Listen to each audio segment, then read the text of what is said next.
از بنیادی دهه توتک در خوالینگ حدود 10 سال سپری می شود. یک قسم باشندگانش بدون راه و آب زندگی می کنند. برای برق خودشان سیمچوب ها ساخته اند. حالا این شهرک از دو قسمت عبارت است. نیمه آن با کمک صاحبکاران بازسازی شده است. نیمه دیگر را می بایست حکومت محلی می ساخت. در گزارش‌های رسمی حکومت کار خود را خوب ارزیابی می کند. این را رئیس ناحیه می گوید. دهه خوب تا امروز خیلی کارو با سامانش شده است. از آن جمله 70 عدد سیمچوبی آهنی و بیتونی، 3 عدد ترانسفورماتور و دهه توتک از بینای حکومت محلی همگی 2 کیلومتر دور است. منظره های آن خلاف حسابات رئیس ناحیه اند. وقتی در نشست خبری 2 هفته پیش بحث این دهه سر زد، رئیس از پاسخ دادن فرار کرد.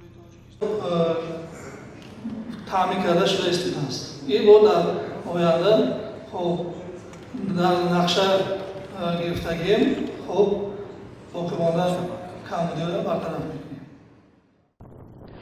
باشندگان دهه توتک بدون صحبت ویدیویی گفتند آنها بیشتر از خط برق هراس دارند. سیم‌های پست را در هر کوچه آنها دیدن ممکن است.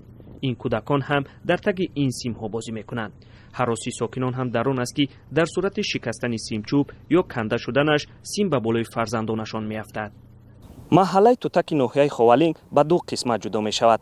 در یک قسمت آن صاحبکاران علاقه سیمچوب‌های زمانوی آورده نصب کردند. در یک قسمت آن ساکنان از درختان استفاده برده به خانه‌های خود برق آورده اند. در مقامات ناحیه خوالینگ گفتند که آنها تلاش دارند اینفراساختار این محله ها را هرچی زودتر بنیاد کنند.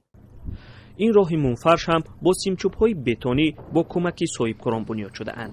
قسمت دیگری دهه از چنین شرایط محروم است. مقامات هر سال در نشست‌های خبری وعده بازسازی انشاءات این دهه را می‌دهند. ساکنان دهه میگویند که تاکنون مقامات محل به وعدهشان وفا نکرده اند.